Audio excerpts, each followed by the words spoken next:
Soy Top y bienvenidos una vez más a Topsicapedia, donde hablamos de los misterios más misteriosos del mundo mundial. Muertes, desapariciones y uno que otro caso que te dejan pensando cómo un hombre puede llegar a tener un odio extremo hacia las mujeres. Antes de comenzar, si les gusta mi contenido, no olviden suscribirse y activar la campanita para que les avise cuando hay un nuevo video en Topsicapedia. Yo subo videos todas las semanas. Aquí están mis compañeros de misterio y miembros del canal de YouTube. ¿Quieres ser uno de ellos? Por favor, apóyame directamente en mi cuenta de Patreon o como miembro de este canal. Eso me ayudaría mucho para mantener mi canal, continuar haciendo estos videos y tú recibirías varios beneficios. Y sin más, hoy hablaremos de Marc Lefin y la tragedia de la Escuela Politécnica de Montreal.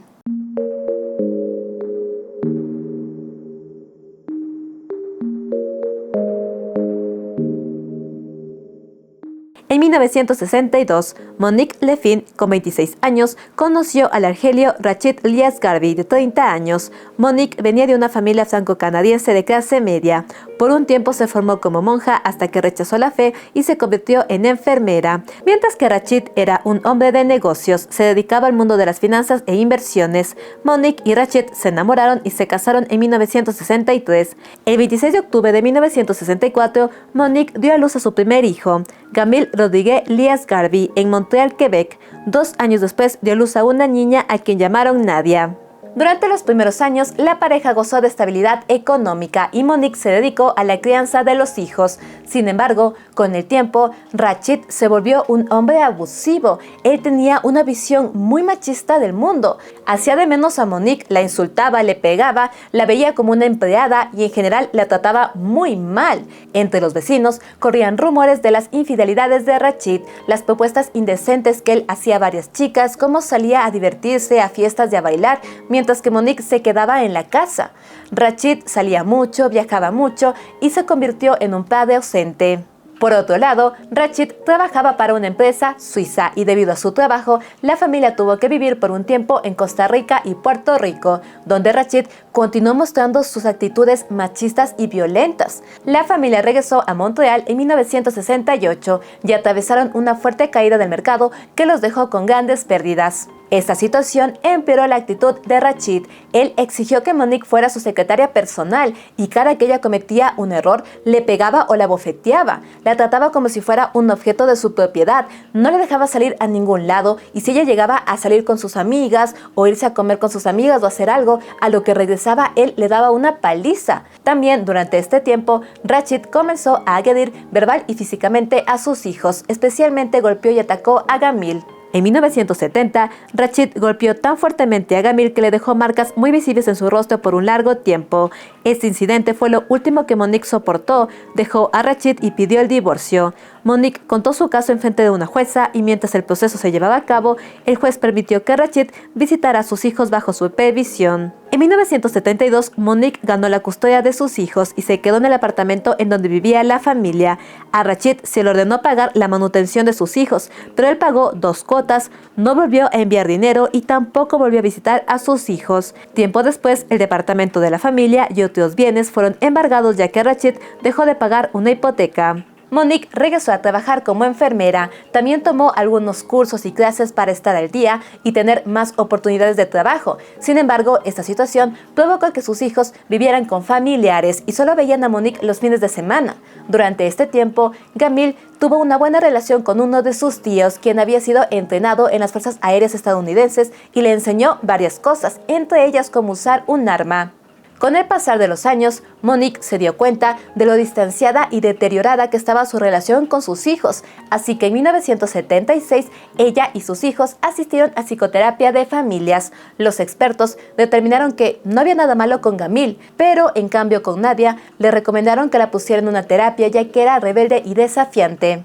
Ese mismo año, Monique oficialmente se divorció de Rachid, consiguió trabajo como directora de enfermería en un hospital, compró una casa en un barrio de clase media en Montreal y se mudó a vivir allí con sus hijos. Durante este tiempo, Gamil comenzó el 7º grado. Fue descrito como un chico tímido, tranquilo, inteligente, evitaba clubes o actividades extracurriculares y durante esta época llegó a tener un solo amigo cercano, Jan Belagner, un chico que vivía en su mismo barrio y tomaban la misma línea de autobús. Si tenía un problema, nunca pedía ayuda. Si algo le dolía por dentro, se lo guardaba para sí mismo. Comentario de Jan sobre Jamil. Jan cuenta que Jamil era un chico complejo, no podía entender qué pasaba por su cabeza, pero estaba claro que tenía temor a algo. Cuando lo invitaba a su casa, Jamil evitaba a toda costa a sus padres y en frente a adultos se comportaba más tímido de lo normal. Después de un tiempo de ser amigos, Jamil le confesó que su padre era abusivo. Me dijo que estarían sentados a la mesa y que si su madre le servía a él y a Nadia antes que su padre, ese se volvía loco y empezaría a golpear a todo el mundo. Jamil fue víctima de bullying debido a su nombre árabe y cómo se veía. Él tenía un fuerte problema de acné en su cara. Esto provocó que sus compañeros se burlaran de él. Hasta su propia hermana, Nadia, le hacía comentarios hirientes. Jamil, buscando mejorar esta situación, decidió cambiarse el nombre. Con 14 años se convirtió en Mark Lefin. Mark y Jan pasaban el tiempo en el sótano de la casa de Jan ensamblando secuencias de luces, sistemas de sonido, mini computadoras, dejaban fluir su imaginación para crear cosas electrónicas. También los niños tuvieron acceso a armas de perdigones para cazar palomas. Jan cuenta que no vio en su amigo ningún comportamiento psicópata o una obsesión por matar, simplemente eran dos niños que disfrutaban de cazar palomas y crear cosas electrónicas. Por otro lado, Mark tenía una relación compleja con su hermana Nadia. Ella era todo lo contrario a él. Mientras Mark era tímido, poco hablador, nada sociable, no le gustaba salir, Nadia en cambio era extrovertida, hablaba mucho, le gustaba salir y lo molestaba un montón. En varias ocasiones Mark se quedaba a cargo de cuidar a Nadia, pero ella se burlaba tanto de él que él no lo soportaba. Monique se dio cuenta de que la relación de sus hijos no estaba bien y buscó una forma de ayudar a Mark. En 1978 se acercó a la Fundación Big Brothers of Canada, que ofrece diferentes tipos de programas o tutorías para la crianza de niños. A Mark se le otorgó un gran hermano de 40 años. Este hombre llegó a tener una relación excelente con Mark, le compraba aparatos electrónicos y lo motivó a continuar con la creación de cosas. Durante el programa, Mark se involucró en actividades como la fotografía, cine y motocross. Muchos describen que esta fue la etapa más feliz y tranquila de Mark. También durante este tiempo desarrolló un gusto por la Segunda Guerra Mundial, las películas de terror y comenzó a admirar a Adolf Hitler. En la adolescencia, Jan consiguió una novia. Mark, Jan y la chica comenzaron a pasar todo el tiempo juntos y se denominaron a sí mismos los Tres Mosqueteros. Jan alentó a Mark para que también consiguiera una novia y ser cuatro mosqueteros. Pero Mark no era muy bueno hablando con las chicas, era muy tímido y nunca consiguió una novia. Con el tiempo, los chicos terminaron la secundaria y Mark continuó participando de las actividades del Gran Hermano. En 1981, su gran hermano fue retirado del programa. A sus amigos les dijo que el hombre había ido a Europa, pero con el tiempo confesó que el hombre tenía denuncias de haber abusado de niños pequeños y fue encarcelado. Cuando Mark fue interrogado por las autoridades, él negó haber sido atacado por el hombre. Con la desaparición del gran hermano, Mark se sintió vacío y buscó alguna actividad. Con 17 años, se acercó al ejército de Montreal y llenó una solicitud, pero después de la entrevista lo rechazaron. Años después, el ejército, en un comunicado, dijo que lo entrevistaron, evaluaron y determinaron que no era apto. Para el siguiente año, Monique vendió su casa y se mudó a vivir con sus hijos a Saint-Laurent para estar más cerca de su trabajo. Lamentablemente, esta decisión afectó fuertemente la vida de Mark. Saint-Laurent estaba lejos de su antiguo barrio y aunque Mark mantuvo contacto con su amigo Jan, la distancia hizo que finalmente se distanciaran. Más adelante, Mark se referiría a esta época como el comienzo de los 7 años que no le trajeron ninguna alegría. En el otoño de 1982, Mark ingresó a la carrera de Ciencias Puras en un colegio comunitario. Pasaba su tiempo en clases o encerrado en su habitación con su computador. Su madre lo ayudó a obtener un trabajo en el hospital donde ella trabajaba. Mark realizaba diferentes actividades como servir comida o limpieza. En los estudios a Mark le fue mal, reprobó 2 materias en los 2 primeros semestres y aunque en el tercero él mejoró sus calificaciones, al final tomó la decisión de cambiarse a otra carrera que tenía un programa más limitado de electrónica. Allí le fue mejor, sus profesores lo describen como un chico tranquilo, que tenía buenas calificaciones, buenos resultados en sus proyectos y era un chico normal. Sin embargo, entre 1985 a 1986 tuvo una fuerte caída de calificaciones y cuando le faltaban tan solo meses para graduarse y obtener su título, dejó de asistir a clases y no terminó la carrera. El director de la carrera dio seguimiento a su caso y se encontró con un profesor que aseguró haber escuchado que Mark tenía planes de matricularse en la École Polytechnique, la universidad politécnica más importante del lugar. En efecto, Mark presentó una solicitud para ingresar a la Escuela de Ingeniería de la universidad, pero se le informó que su solicitud solo sería reconsiderada después de haber terminado 2 cursos que le faltaban. Este rechazo afectó la vida de Mark, dejó de estudiar, se dedicó de lleno a trabajar en el hospital y cuando tuvo suficiente dinero se mudó a vivir solo en una pequeña habitación. Su arrendatario lo describe como un chico tranquilo, normal, pero que era antisocial y parecía no ser feliz. Debido a su actitud antisocial, él tuvo varios problemas para relacionarse en su trabajo, además que allí también le hacían bullying por su acné. Él se dejó crecer la barba, el cabello, intentó cambiar de look, convertirse en un introvertido gracioso, pero todos lo veían como un bicho raro y se alejaban. En 1988, Mark se matriculó en un curso corto para estudiar comunicación en masas, álgebra y política. Le fue muy bien, tuvo excelentes notas y aprobó el examen de ingreso a un curso de informática en un instituto privado.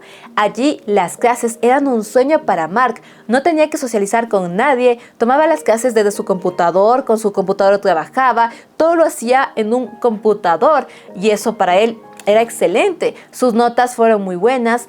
También por las noches tomó un curso de química. Parecía que todo iba mejorando en su vida. Con estos cursos y notas lograría entrar a la Universidad Politécnica. Al mismo tiempo que mejoraba académicamente, también mejoró su forma de expresar y ser más hablador.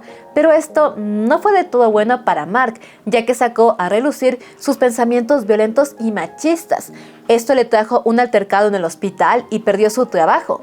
Cabe mencionar que él sí mantenía contacto con su familia, pero no mucho contacto. Su hermana Nadia se había convertido en una drogadicta, había sido ingresada en diferentes centros de rehabilitación y él se mantuvo al margen. Durante esta época, Mark se mudó a vivir en un piso con un ex compañero de la secundaria. No eran cercanos ni amigos, pero el arriendo les salía más barato. Por este tiempo se llevó a cabo una reunión de excompañeros de la secundaria. Mark asistió ansioso por ver a Jan, pero lamentablemente Jan no pudo asistir porque estaba en el hospital debido a un accidente.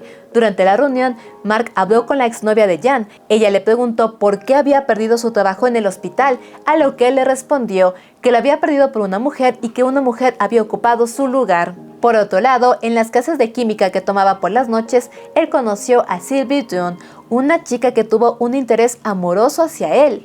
Sylvie se acercó a él, intentó ser su amiga, se convirtió en su compañera de laboratorio, pero mientras más tiempo pasaban juntos, ella se dio cuenta de todos los comportamientos machistas y fascistas que él tenía.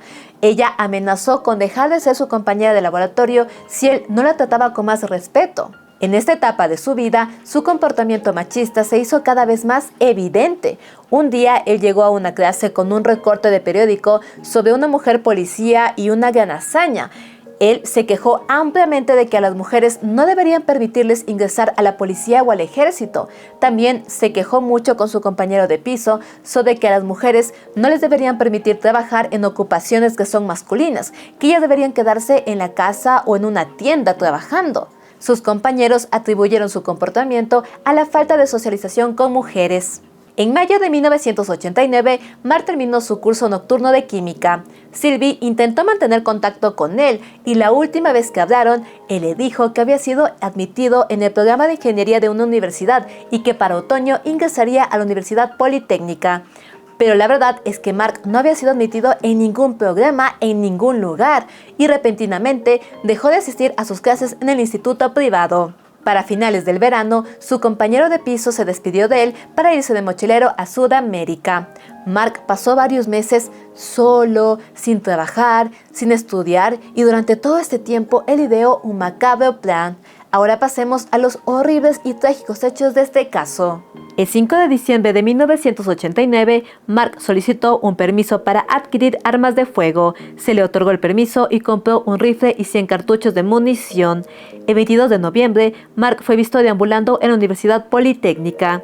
El 1, 4 y 5 de diciembre, Mark de nuevo fue visto en la universidad. En la tarde del 5, alquiló un auto.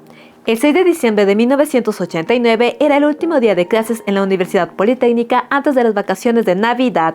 Por la tarde, Mark condujo al lugar, estacionó su auto e ingresó. A las 4:45 de la tarde, fue visto caminando por un pasillo con una bolsa plástica grande color verde. Antes de las 5 de la tarde, Mark se sentó en una banca en la entrada de la secretaría. Una empleada le preguntó si podía ayudarle, pero él la ignoró y salió del lugar. A las 5:10 de la tarde, Mark irrumpió en la clase C230, donde había 70 estudiantes de ingeniería mecánica dando una presentación para 2 maestros. Mark disparó al aire y gritó: «Muy bien, paren todos, mujeres a la izquierda y hombres a la derecha». Nadie reaccionó ante la amenaza. Creían que se trataba de una broma por ser la última hora de clases del último día antes de vacaciones. Mark repitió la orden en un tono más amenazante y de los nervios los estudiantes se mezclaron entre sí.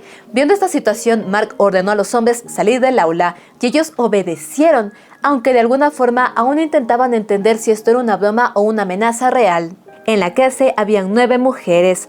Por unos segundos hubo un silencio hasta que Mark preguntó: ¿saben por qué están aquí?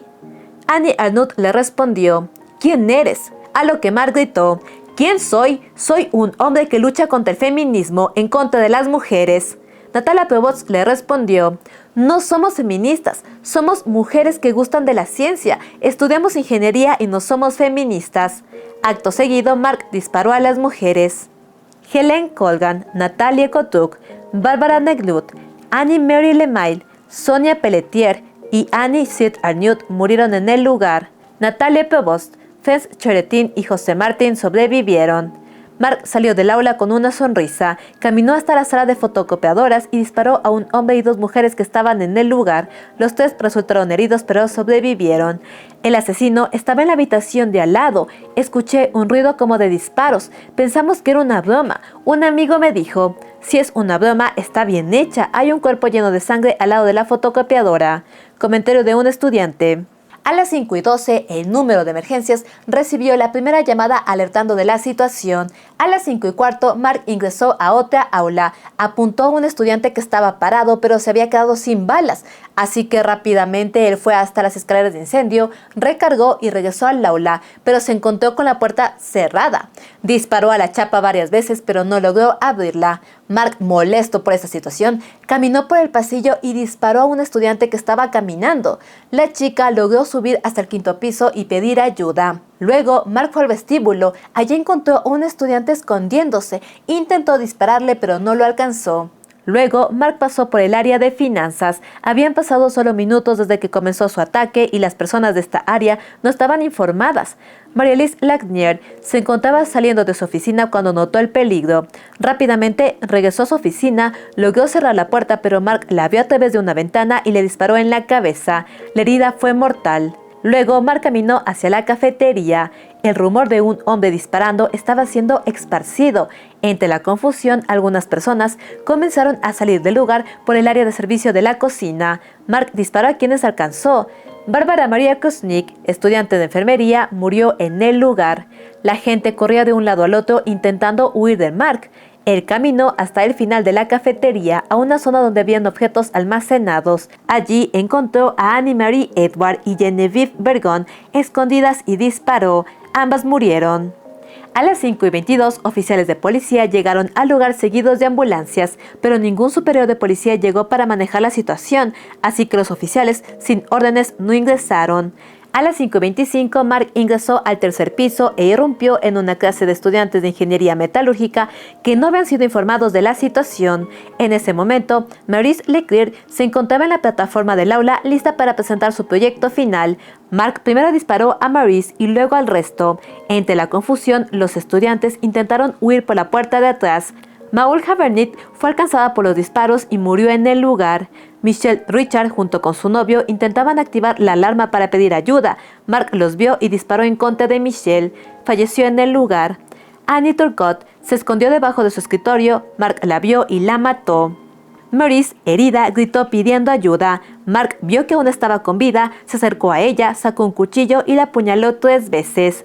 Finalmente, a las 5:28, Mark se acercó al escritorio del aula, colocó sus pertenencias en la mesa, caminó al estrado y se pegó un tiro en la cabeza. Mark en total se llevó la vida de 14 mujeres en menos de 20 minutos. A las 5:35, los oficiales que estaban afuera fueron informados que el criminal se había suicidado. Para ese momento, aún no llegaba el equipo de superiores. Ellos decidieron no esperar más y sin ninguna orden o preparación entraron al lugar, rescataron a varios heridos, fueron llevados al hospital y en los bolsillos de Mark encontraron una carta suicida. En resumen, en la carta, él decía que desde que se había mudado, su vida había sido horrible, culpaba a las feministas de arruinar su vida y tenía una lista de 19 mujeres canadienses a quienes él consideraba feministas y que debían morir. Ahora repasemos rápidamente quiénes fueron las víctimas de la masacre en la Universidad Politécnica. Genevieve Bergeron, 21 años, le gustaba la música, cantaba y era clarinetista.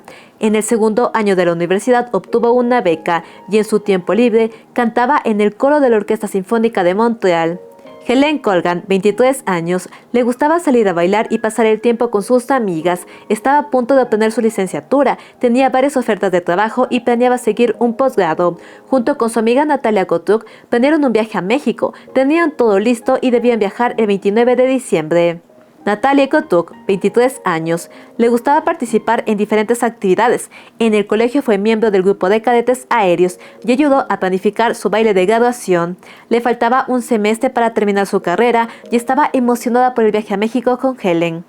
Barbara Decknold, 22 años, le gustaba la música. De pequeña aprendió a tocar el piano y el violín. Luego ingresó a una escuela especializada en música donde estudió canto y tocó el contrabajo. Su padre era director del programa de ingeniería mecánica en una escuela tecnológica y Bárbara siguió sus pasos. Mientras estudiaba, trabajaba como profesora asistente en la escuela de su padre. Anne-Marie Edward, 21 años, le encantaban las actividades al aire libre como kayak, esquiar, nadar, fútbol, montar a caballo y tocaba algunos instrumentos. Hablaba inglés, francés, español y alemán. En su tiempo libre trabajaba en un centro ayudando a niños discapacitados. Maud Havernick, 29 años, tenía una licenciatura en diseño de interiores, pero se dio cuenta que no llegaría a estar a cargo de grandes proyectos o creaciones a menos que tuviera una ingeniería. Es por esto que ingresó a estudiar ingeniería de materiales. Bárbara Maria Kuznik-Wida-Hewis, 31 años, emigró desde Polonia con un título de ingeniería junto con su esposo Witold Wida-Hewis. Ambos habían participado activamente en un movimiento en contra de su gobierno. Para evitar la persecución política, emigraron a Canadá. Bárbara decidió estudiar enfermería en la Universidad de Montreal para tener más oportunidades de trabajo. Ella y su esposo merendaban frecuentemente en la cafetería de la Universidad Politécnica, ya que tenía variedad de comida y precios accesibles. La pareja se encontraba comiendo cuando se dio el ataque. Maryse Lagnier, 25 años, trabajaba en el departamento de finanzas de la universidad. Para el momento de su muerte llevaba tan solo 4 meses casada. Maryse Leclerc, 23 años, le gustaba la música, deportes como el balonmano, esquiar, soñaba con ser astronauta y fue parte de los Scouts. Por un tiempo se interesó por la carrera militar, pero sintió que era demasiado para ella. Era la hija mayor de Pierre Leclerc, director de comunicaciones de la Policía de Montreal. Pierre fue de las primeras personas que ingresó al edificio. Al doblar la esquina del pasillo, vi a mi hija tirada en el suelo del aula. La reconocí inmediatamente cuando la vi. Tenía la misma ropa que el domingo anterior, cuando había vuelto a casa a cenar. Entonces vi su cara. Era ella. Annie-Marie Lemail, 22 años. De joven, un amigo perdió sus piernas. La situación la llevó a interesarse por la medicina, pero terminó inspirándose a estudiar ingeniería para crear prótesis médicas. Le gustaba cantar, cantaba en 2 coros religiosos y era cercana a su familia. Sonia Pelletier, 28 años, le gustaba el dibujo y la pintura, realizaba retratos y obtuvo un diploma de arquitectura antes de ingresar a la universidad. Michelle Richard, 21 años, era muy unida a su ciudad natal, en donde había participado activamente en actividades para la comunidad. Regresaba frecuentemente para visitar a su familia y junto con su novio habían planeado comprometerse a comienzos de 1990. Anisit Arnaud, 23 años, tenía un fuerte interés por el arte y la ciencia. Tocaba la flauta, escribía poesía y actuaba en obras teatrales. Estaba a punto de graduarse y tenía varias ofertas de trabajo. Anne Turcotte, 21 años, le gustaba la natación y daba clases a niños en la piscina del hotel de sus padres. Sus hermanos mayores habían estudiado en la Politécnica, así que ella siguió sus pasos. Vivía con uno de sus hermanos cerca del campus y era muy buena estudiante. La ciudad de Montreal y la provincia de Quebec declararon 3 días de luto, se realizaron vigilias, eventos conmemorativos y se llevó a cabo un funeral para 9 de las víctimas. Se sabe que una de las víctimas fue incinerada y el cuerpo de Bárbara fue repatriado a Polonia. Irónicamente, Bárbara y su esposo creían que Canadá era el país más seguro para vivir. La masacre se convirtió en una tragedia nacional y la gente se preguntaba ¿por qué? Con las declaraciones de los sobrevivientes estaba claro que el motivo había sido un odio extremo en contra de las mujeres.